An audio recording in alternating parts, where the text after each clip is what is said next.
योजना जनकल्याणकारी, सर्वसामान्यांच्या दारी।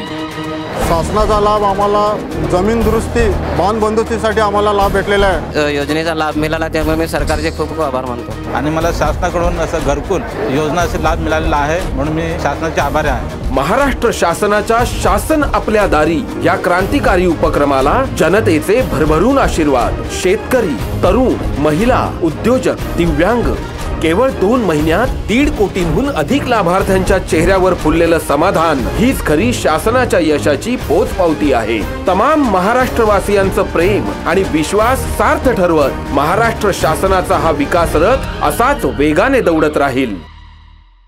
महाराष्ट्र शासन जनतेच्या केवळ घरातच नाही तर मनामनात पोहोचतंय। शासन आपल्या दारी हा कार्यक्रम जो आहे हा छत्रपती शिवाजी महाराजांचा आदर्श डोळ्यासमोर ठेवून आपल्या सरकारने सुरू केलेला आहे। योजना अनेक असतात, पण त्या योजनांचे लाभ हे शेवटच्या व्यक्तीपर्यंत पोहोचले पाहिजे। सर्व जाती धर्माला न्याय देण्याचं काम आम्ही त्या ठिकाणी करू। आज आमच्यासाठी जी योजना काढलेली आहे ती भरपूर फलदायी योजना आहे। केवळ 2 महिन्यात 1.5 कोटींहून अधिक लाभार्थ्यांच्या चेहऱ्यावर फुललेलं समाधान हीच खरी शासनाच्या यशाची पोचपावती आहे। शासन आपल्या दारी या उपक्रमाची यशस्वीतेकडे वाटचाल।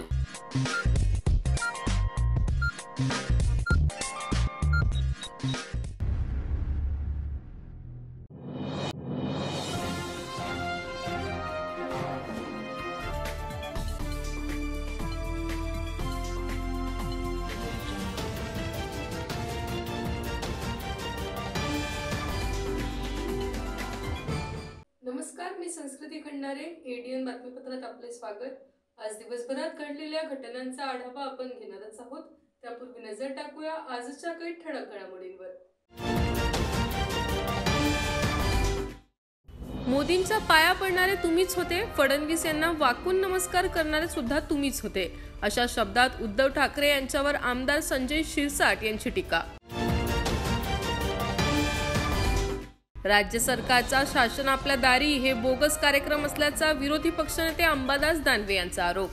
आता सविस्तर बातम्या। शिवसेना शिंदे गटाचे प्रवक्ते तथा आमदार संजय शिरसाट यांनी शिवसेना प्रमुख उद्धव ठाकरे यांच्यावर टीका करत पाया पडण्याच्या मुद्द्यावरून प्रतिआरोप केलाय। हे उदाहरण तुम्ही यांच्यासारख्यांच्या तोंडी शोभत नाही। एखादा चांगला नेता किंवा कार्यकर्ता आल्यानंतर यांच्या पोटात उठलेला पोचू आहे, त्यांनी हे सांगावं। राजकुमार हिट सारख्या व्हिडिओकॉनच्या कंपनीच्या मालकाला 18 वर्षाची खासदारकी कशाच्या आधारावर दिली होती आणि त्याच्या अकाउंट मधून तुमच्या अकाउंट मध्ये लीगल जे पैसे आले ते आपण ऍक्सेप्ट करताना आपल्याला लाज नव्हती वाटली? लीगल पैसे पाठवलेले त्यांनी बँकेच्या मार्फत, तेव्हा त्यांना खासदारकी दिली होती। विकणाऱ्यांनी इतरांवर भाष्य करू नये। पत्रकारांनी काही नेत्यांना विचारलं, तुमच्या नंतर नार्वेकरांची पत्रकार परिषद आहे, तुमचं काय म्हणणं आहे? तर एकच त्याचं चालू होतं की त्यांनी उत्तर द्यायला नको, त्यांनी पत्रकार परिषद घ्यायला नको। का? ज्यांच्या विरोधात तुम्ही बोलणार आहात, ज्यांना शिवाची लाखोळी तुम्ही वाहणार आहात, त्यांनी बोलायचं नाही। आणि नार्वेकरांनी जेव्हा पत्रकार परिषद घेतली तर एक एक गोष्टीचं विश्लेषण जेव्हा त्यांनी केलं, त्यावेळेला ह्यांनी किती खोटारडेपणाने आपलं मत त्या ठिकाणी मांडलं दाखवलं। दुर्दैवानं एक गोष्ट त्यांनी तिथं आवर्जून दाखवली, एकनाथ शिंदे साहेब हे उद्धव साहेबांच्या पाया पडतायत। हो, पडले, आम्ही पडत होतो 2018ला, परंतु 19च्या नंतर जी बदललेली परिस्थिती आहे त्यामुळे तर हा उठाव झाला। तुम्ही काँग्रेस आणि राष्ट्रवादी बरोबर ज्या वेळेला गेला त्या टायमाला बाळासाहेबांचा असलेला विचार तुमच्या मनातून पुसला गेला, त्यांचं असलेलं त्यांच्याबद्दल असलेली आस्था कायम राहिली, परंतु तुमच्याबद्दलचा घृणा लोकांमध्ये निर्माण झाली। आणि म्हणून असे फोटो दाखवून तुम्ही काहीतरी महान संत महात्मे आहात असा दाखवण्याचा, भासवण्याचा जो काही प्रयत्न केलाय तो मला वाटतं हे सुद्धा एक त्याला कमीपणाचा जे काही तुमचे संस्कार आहे ते तुम्ही त्या ठिकाणी व्यक्त करण्याचा प्रयत्न केला। आणि टाळ्या वाजून बा हा एकनाथ शिंदे माझा कसा पाया पडत होता, संस्कारी माणसाने पडलेल्या पाया जर तुम्हाला तो लाचारी वाटत असेल तर त्याच्यासारखा मूर्खपणा कोणता नाही। तुमच्या असलेला सोशल मीडिया प्रत्येक ठिकाणी मग तो फोटो दाखवणार, शिंदे साहेब कसे झुकले. मोदीचे पाया पडणारे पण तुम्हीच होते, अनेकाचे पाया पडणारे तुम्हीच होते. इव्हन देवेंद्र फडणवीसला वाकून नमस्कार करणारे सुद्धा तुम्ही होते. हे फोटो जर सोशल मीडियावर आले ना तर कळेल. जाऊ द्या, तो विषय नाही. परंतु तुम्ही काल स्वतःचं अस्तित्व पुन्हा गमावल्याचं सिद्ध केलेलं आहे. शिंदेचे 10 लाख रुपये घेतलेले जे ईडीच्या रेडमध्ये तुमच्याकडे सापडलेले, ती केलेली पाकिटमारी विसरले वाटतं, ते शिंदे साहेबांकडे आणून जमा करा आणि इतक्या मोठ्या दरोडेखोराला पक्षामध्ये आधीच स्थान आहे. हे दुर्दैव त्या उठाव्या गटाचं आहे, उभाठा गटाचं आहे. मराठा कुणबी नोंदी प्रक्रियेबाबत जिल्हा प्रशासनाच्या वतीने पत्रकार परिषदेत सविस्तर माहिती देण्यात आली. आज अखेर छत्रपती संभाजीनगर जिल्ह्यामध्ये 4474 नोंदी ह्या आपल्या एकूण 9 तालुक्यांमध्ये मिळालेल्या आहेत आणि त्या अनुषंगाने जात प्रमाणपत्र वितरणाची पण कार्यवाही सुरू आहे. चालू वर्षी म्हणजे समितीचं कामकाज सुरू झाल्यापासून आपल्या जिल्ह्यामध्ये छत्रपती संभाजीनगर जिल्ह्यामध्ये 1513 अर्ज मंजूर झालेले आहेत. म्हणजे थोडक्यात एवढ्या मंडळींना कुणबी प्रमाणपत्र अथवा कुणबी मराठा प्रमाणपत्र, जातीचे प्रमाणपत्र मिळालेलं आहे. आता समितीचे नवीन निर्देश आलेले आहेत, त्या हे इथपर्यंत आपल्याला माहित आहे. समितीचे नवीन निर्देश असे आहेत, अशा आढळून आलेल्या नोंदींची गावनिहाय, व्यक्तिनिहाय प्रसिद्धी करायची आहे. आतापर्यंत आपण काय केलेलं आहे, जेवढ्या काही नोंदी आपल्याला आढळून आलेल्या आहेत त्याचे आपण शासनाच्या वेबसाईट जी आहे जिल्ह्याची, NIC छत्रपती संभाजीनगर नावाची आपली वेबसाईट आहे. प्रत्येक जिल्ह्याची अशी एक वेबसाईट असते. तर त्या वेबसाईटवर आपण गावनिहाय, व्यक्तिनिहाय, पुरावानिहाय असं नोंदी अपलोड केलेल्या आहेत.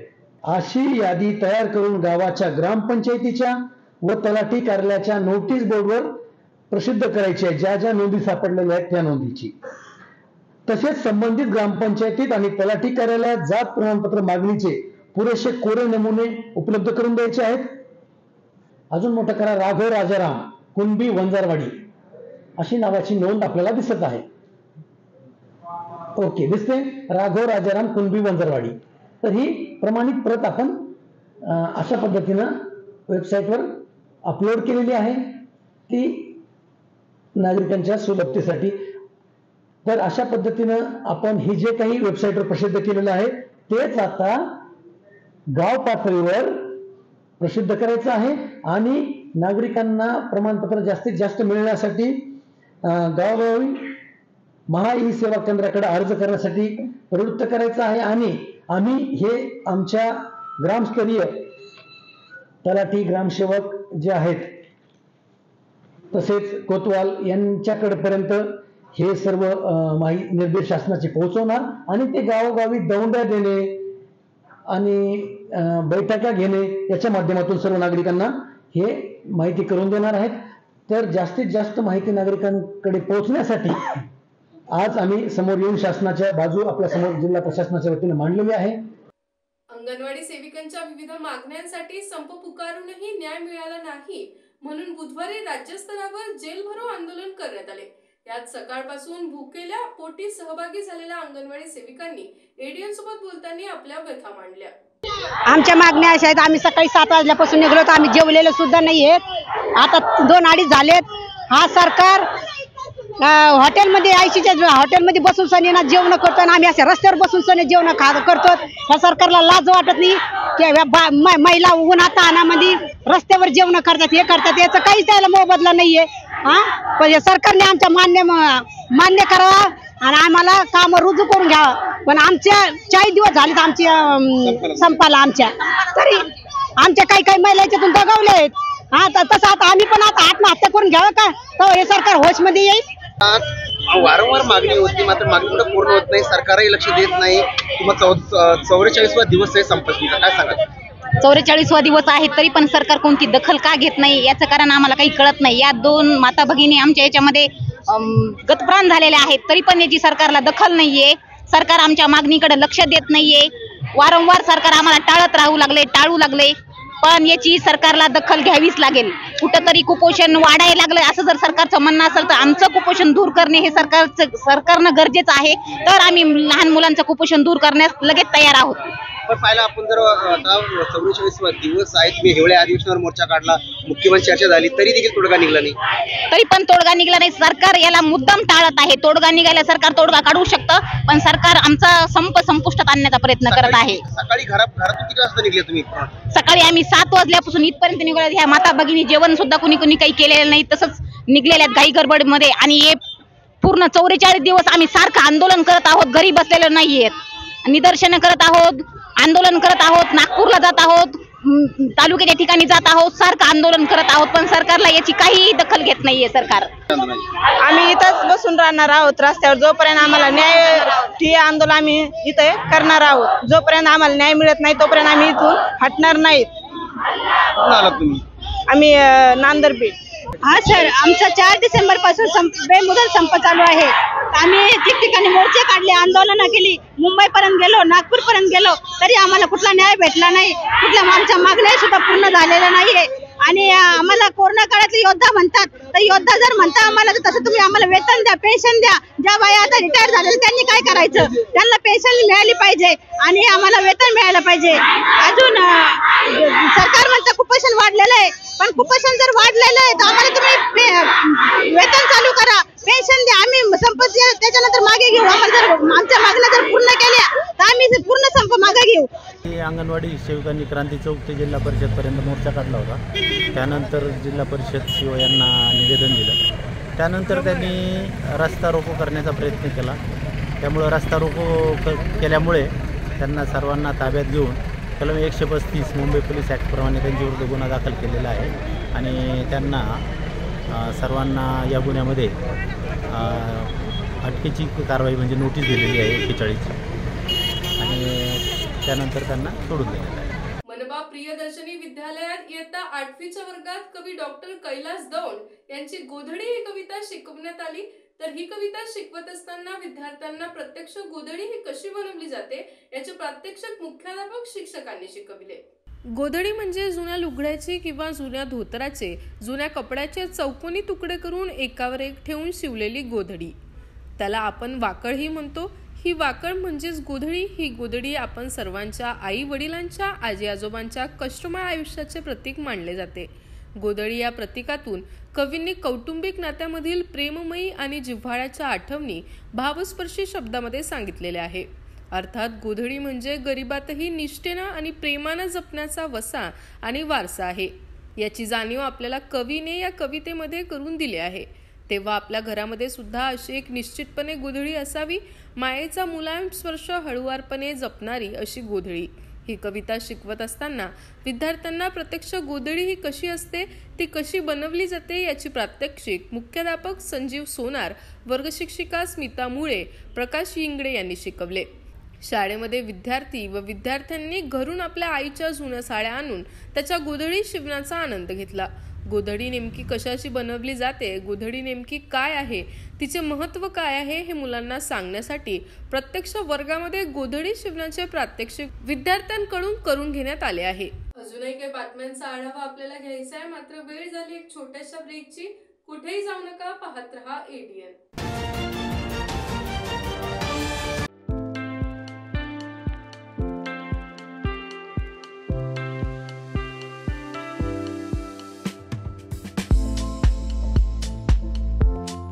हॉटेल विझार्ड पॅलेस तुमच्या शहरात तुमच्या जिभेचे चोचले पुरवण्यासाठी देश विदेशातील खास चवींचा खजाना घेऊन आलो आहोत. हॉटेल विझार्ड पॅलेस येथे स्वाद आपल्या पसंतीचा.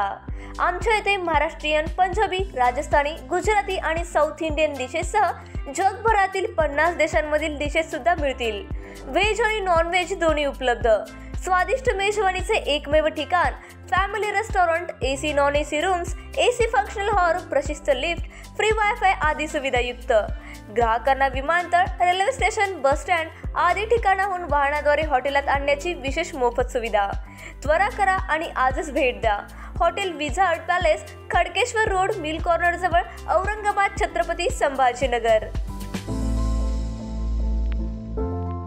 So kind and has taught, has helped us so much, and we slept really well because it's super quiet, even though it's on the main street. It's a wonderful time here. It's a very nice, clean hotel, and the food is excellent. Food is excellent. I'm still so stuffed. Yeah.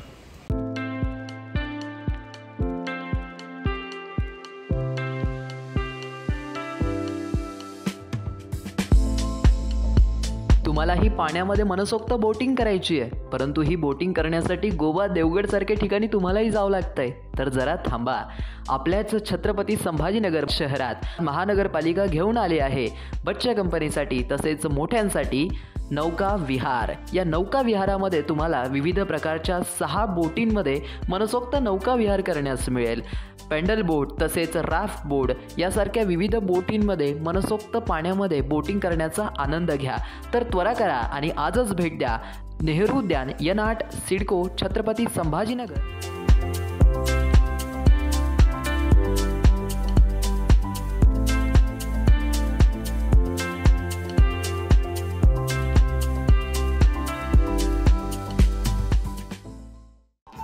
Diwali धमाका.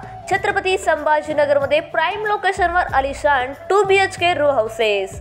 Beed bypass road, Satara परिसरापासून फक्त 200 मीटरच्या अंतरावर. हिवाळी Patil lawns पासून फक्त 400 मीटरच्या अंतरावर. आकर्षक किमतीत रो हाऊसचे मालक व्हा आणि आकर्षक बक्षिसे जिंका. किंमत फक्त 51 लाख पासून पुढे. विकसित क्षेत्रात अधिष्ठान आहे.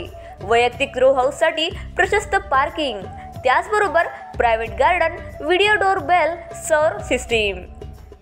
जागेचा पत्ता प्लॉट क्रमांक 14P 152425P, Beed bypass, Satara परिसर, छत्रपती संभाजीनगर, औरंगाबाद. खरेदीसाठी आमचा कॉन्टॅक्ट नंबर आहे 9860056488. सर्व बँक कर्ज उपलब्ध आहेत. अटी आणि शर्ती लागू. मस्त मास्क पहना रे तूने. Thank you sir. वो जान बचाने के लिए पहनना पड़ता है ना सर. रेडीमेड है या टेलर मेड है? ऑनलाइन ऑर्डर किया है सर. एक और है क्या? है ना सर. देना. बहुत मस्त लगे आपको. ये ना सर. सर ना भाई, जान बचाने के लिए बाइक चलाते वक्त सिर्फ खोपड़े पे मास्क पहनेगा तो खोपड़े को कौन बचाएगा? समझ गया सर. हेलमेट ऑनलाइन ऑर्डर कर, वरना हमेशा के लिए ऑफलाइन हो सकता है. Okay sir. ये ले. चल हम ये भी ऑनलाइन भर दे. हेलमेट पहने, ट्रैफिक नियमों का पालन करे, जिंदगी के सफर को सुरक्षित रखे. योजना जनकल्याणकारी, सर्वसामान्यांच्या दारी.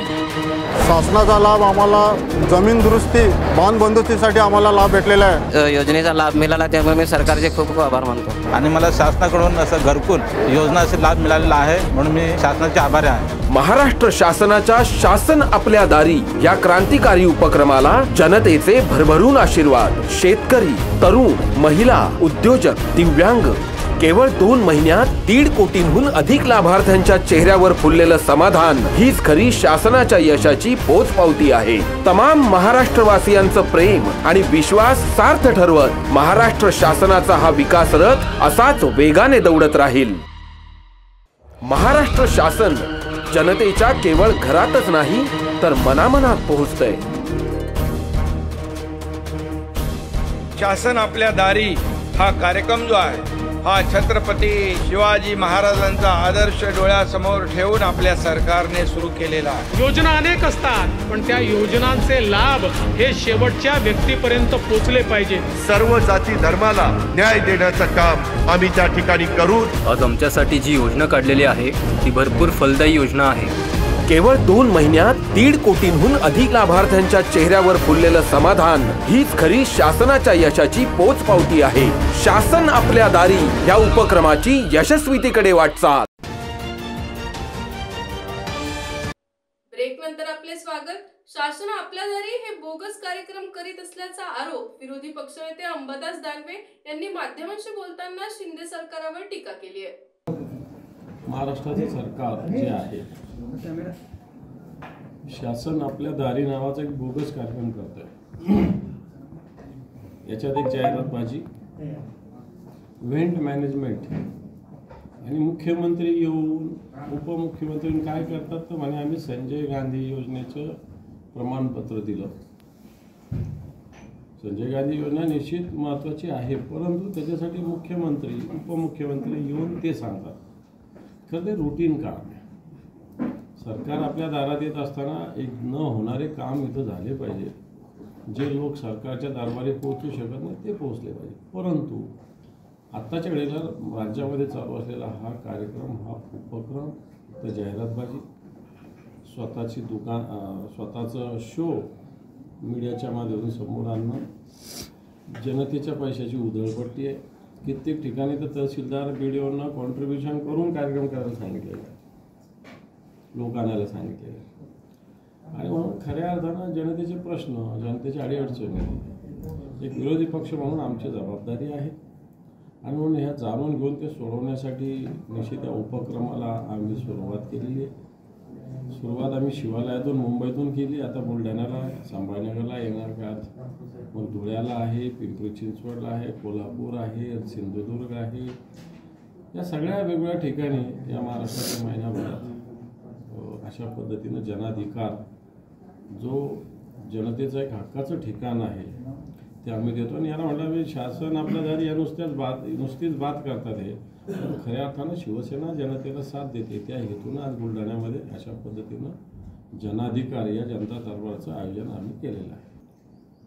लोकांच्या ज्या व्यथा आहेत, सरकारचे अधिकारी असेल किंवा मंत्री असेल, कशा पद्धतीनं निष्ठुरपणे वागतात, छोट्या गोष्टी, एखाद्याच्या बांधाचं भांडण जरी असलं तर कशा पद्धतीनं त्यांना अधिकारी त्रास देतात. आणि म्हणून मला असं वाटतं जनतेचं जे स्वतःचा अधिकार आहे तोच जनतेला मिळत नाही आहे. आणि म्हणून हा जनाधिकार जनतेचा अधिकार आहे. म्हणजे खरं तर जनतेने अशी कोणाच्या दारात जायची गरजच नाही आहे. खऱ्या अर्थानं गरजच नाही आहे. प्रशासनाने काम फ्लुएंटली केलं पाहिजे प्रोसेस म्हणून, मग तो हे होत नाही. आणि म्हणून या प्रशासनाचे सुद्धा काम पेडण्याची गरज आहे. त्याच्यासाठी विरोधी पक्ष म्हणून आम्ही हा उपक्रम राबवतो. 15व्या शारंग देव महोत्सवाचे आयोजन करण्यात आले असून या महोत्सवाबाबत महागामींच्या संचालिका आणि आयोजक असलेल्या पार्वती दत्ता यांनी पत्रकार परिषदेत अधिक माहिती दिली.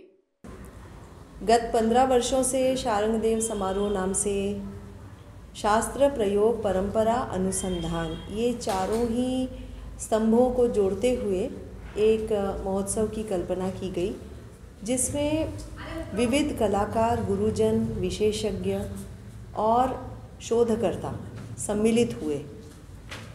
इस वर्ष 19 जनवरी से 22 जनवरी तक शारंगदेव समारोह के 15वें संस्करण में मैं सभी का स्वागत करती हूँ. महात्मा गांधी मिशन और MGM यूनिवर्सिटी के सहकार्य से महागामी गुरुकुल द्वारा आयोजित इस समारोह में विविध कलाएं, मोहिनीअट्टम, कथक, ओडिसी, ध्रुपद गायन उस्ताद वसीफुद्दीन डागर द्वारा, मंगनियार जो राजस्थान की कला है, नाथद्वारे का हवेली संगीत और ऐसे अनेक लोक और शास्त्रीय परंपराओं को देखने का रसिकों के लिए एक बहुत सुंदर मौका है.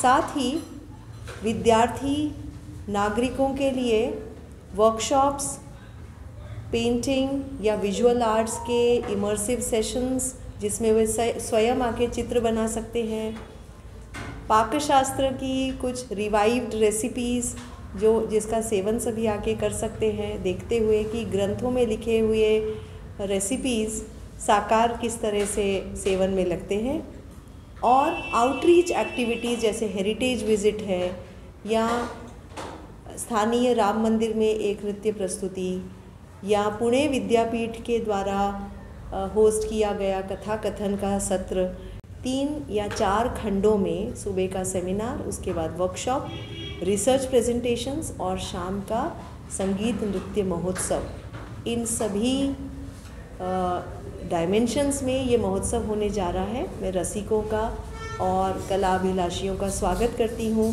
इस महोत्सव को सफल बनाएं. ये हाइब्रिड मोड में भी है, इसीलिए कोई अगर इसे ऑनलाइन देखना चाहता है तो भी उनका स्वागत है. सिडको परिसरात सुरू असलेल्या अखंड शिवनाम सप्ताह, शिवमहापुराण, ज्ञान यज्ञ कथा सोहळा तसेच ग्रंथराज परमहंस पारायण कीर्तन सोहळ्याचा आज दुसरा दिवस असून या सोहळ्यानिमित्त आयोजक कर्णेश्वर महिला भजनी मंडळाच्या वतीने याबाबत ATN सोबत बोलताना माहिती देण्यात आली.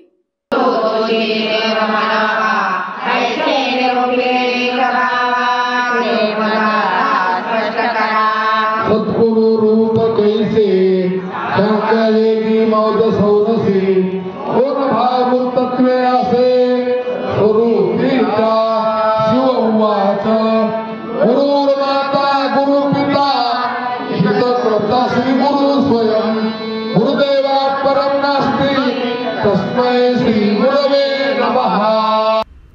डॉक्टर शिवलिंग शिवाचार्य महाराज यांच्या कृपा आशीर्वादाने दरवर्षीप्रमाणे सुरू असलेल्या अखंड शिवनाम सप्ताह, शिवमहापुराण, ज्ञान यज्ञ कथा सोहळा तसेच ग्रंथराज परमहंस पारायण कीर्तन सोहळ्याचा आज दुसरा दिवस असून मंगळवारपासून सिडको परिसरात हिंदू हृदय सम्राट शिवसेना प्रमुख बाळासाहेब ठाकरे क्रीडा संकुल येथे सुरुवात करण्यात आली आहे.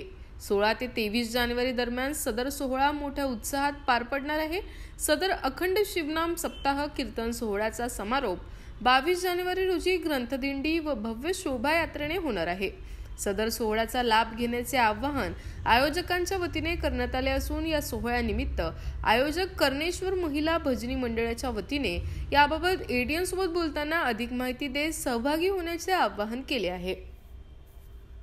दुसऱ्या सत्रात आज आहेत अंबाजोगाईचे महाराज, परत पाथरीचे महाराज आहेत, परत बेट मोगऱ्याचे महाराज आहेत, हातगावचे महाराज बोलवलेले आहेत, तसेच वडंगळीचे महाराज आहेत आणि सगळ्यात 22 तारखेला जे आहेत ते डॉक्टर शिवलिंग शिवाचार्य यांचे जे गादीवर बसलेले आहेत राजशेखर महाराज, राष्ट्रसंत युवसेना राजशेखर हे महाराज येणार आहेत आणि गुरुराज माऊली पण त्यांच्यासोबत येणार आहेत.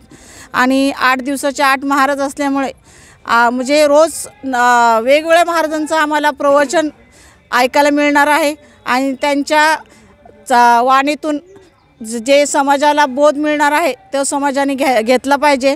अखंड शिवनाम सप्ताह 16 ते 23 तारखेपर्यंत बाळासाहेब क्रीडा संकुल ह्या मैदानावरती आयोजित केलेला आहे आणि मी असं सगळ्या समाजातील बांधवांना भगिनींना असं आवाहन करते की सगळ्यांनी जास्तीत जास्त प्रमाणात ह्या कथेचा आस्वाद घ्यावा व त्याच्यातून काहीतरी बोध घ्यावा असं मी आवाहन करते. आणि सगळ्यांनी खूप प्रमाणात म्हणजे महिला आणि बांधवांनी यावं असं मी सगळ्या कर्णेश्वर भजनी मंडळाकडून सगळ्यांना आवाहन करते. इथं 8 शिवाचार्य 8 कीर्तनकार येणार आहेत.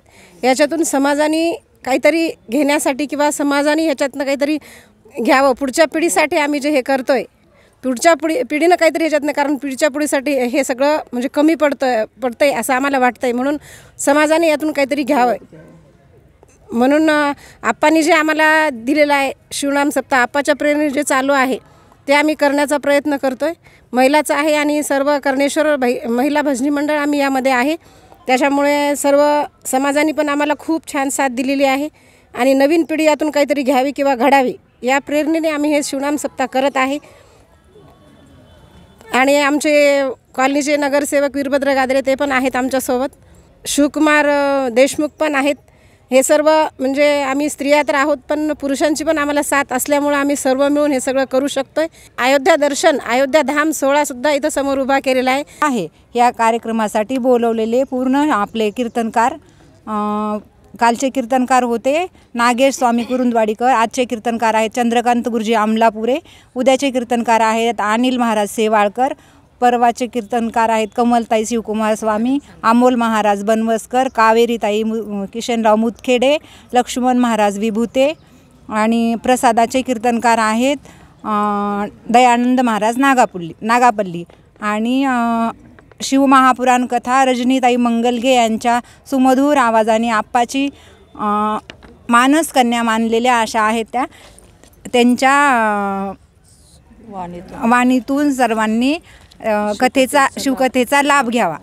ऑल इंडिया ओलेमा बोर्डची चर्चासत्र बैठक नुकतीच संपन्न झाली असून यात 5% मुस्लिम आरक्षण, मुतवलींच्या समस्या तसेच विद्यार्थ्यांसाठी स्कॉलरशिप सुरू करण्यावर भर देण्यात आली.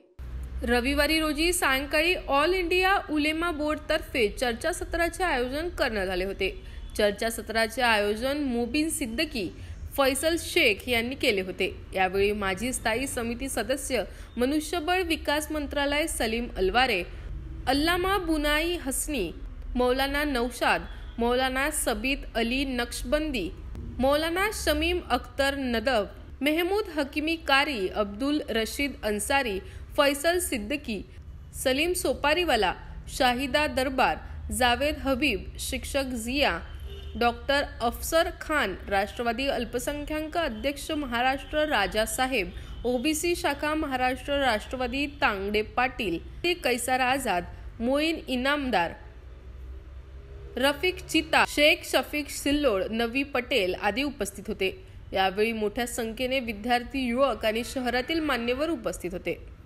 आज का प्रोग्राम तो जैसा कि आप लोग को मालूम था कि एजुकेशन के ऊपर 5% रिजर्वेशन के ऊपर और ख़ास करके जो आमतौर पर वक्फ की प्रॉपर्टी के जो मसाइल उस पर हो रहा था और जो हमारे स्पीकरों ने उससे गुफ्तगू की है, लेकिन हमारा आज का जो एक नतीजा आया कि मराठवाड़ा में ऑल इंडिया उलमा बोर्ड ज़मीनी सतह पे काम करेगा, गांव-गांव जाएगा, मोहल्ला-मोहल्ला जाएगा, घर-घर जाएगा। और जैसे बोलते हैं सियासी एक ताकत है और सियासी ताकत के बगैर कुछ आप नहीं कर सकते।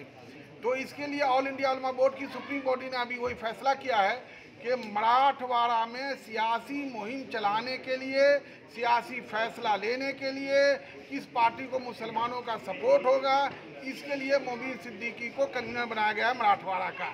इस पर मुबारकबाद है उनके सबसे।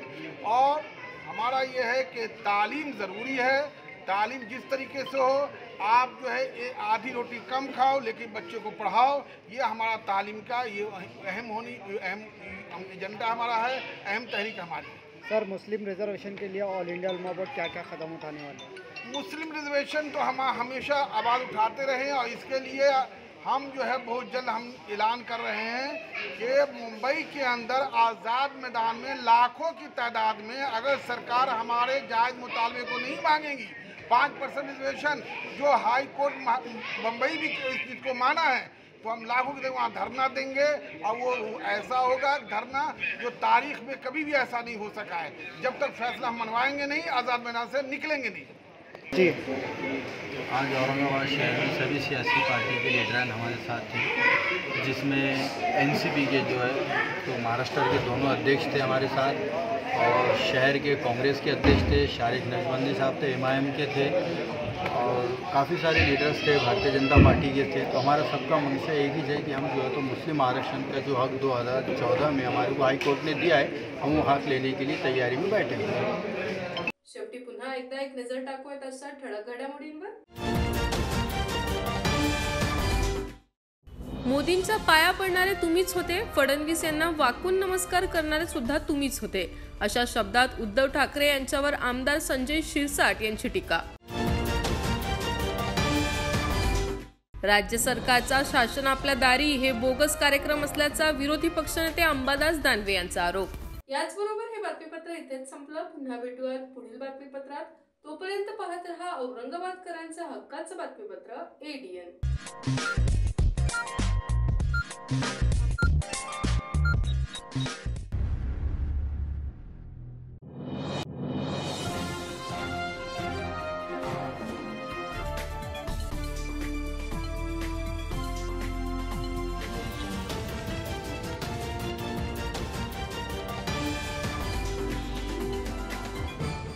योजना जनकल्याणकारी, सर्वसामान्यांच्या दारी। शासनाचा लाभ आम्हाला जमीन दुरुस्ती, बांध बंदुकीसाठी आम्हाला लाभ भेटलेला आहे। योजनेचा लाभ मिळाला त्यामुळे मी सरकारचे खूप खूप आभार मानतो। आणि मला शासनाकडून असं घरकुल योजनाचा लाभ मिळालेला आहे, म्हणून मी शासनाचे आभारी आहे। महाराष्ट्र शासनाच्या शासन आपल्या दारी या क्रांतिकारी उपक्रमाला जनतेचे भरभरून आशीर्वाद। शेतकरी, तरुण, महिला, उद्योजक, दिव्यांग, केवळ 2 महिन्यात 1.5 कोटींहून अधिक लाभार्थ्यांच्या चेहऱ्यावर फुललेलं समाधान हीच खरी शासनाच्या यशाची पोचपावती आहे। तमाम महाराष्ट्रवासियांचं प्रेम आणि विश्वास सार्थ ठरवत महाराष्ट्र शासनाचा हा विकास रथ असाच वेगाने दौडत राहील। महाराष्ट्र शासन जनतेच्या केवळ घरातच नाही तर मनामनात पोहोचतंय। शासन आपल्या दारी हा कार्यक्रम जो आहे हा छत्रपती शिवाजी महाराजांचा आदर्श डोळ्यासमोर ठेवून आपल्या सरकारने सुरू केलेला आहे। योजना अनेक असतात, पण त्या योजनांचे लाभ हे शेवटच्या व्यक्तीपर्यंत पोहोचले पाहिजे। सर्व जाती धर्माला न्याय देण्याचं काम आम्ही त्या ठिकाणी करू। आज आमच्यासाठी जी योजना काढलेली आहे ती भरपूर फलदायी योजना आहे। केवळ 2 महिन्यात 1.5 कोटींहून अधिक लाभार्थ्यांच्या चेहऱ्यावर फुललेलं समाधान हीच खरी शासनाच्या यशाची पोचपावती आहे। शासन आपल्या दारी या उपक्रमाची यशस्वीतेकडे वाटचाल।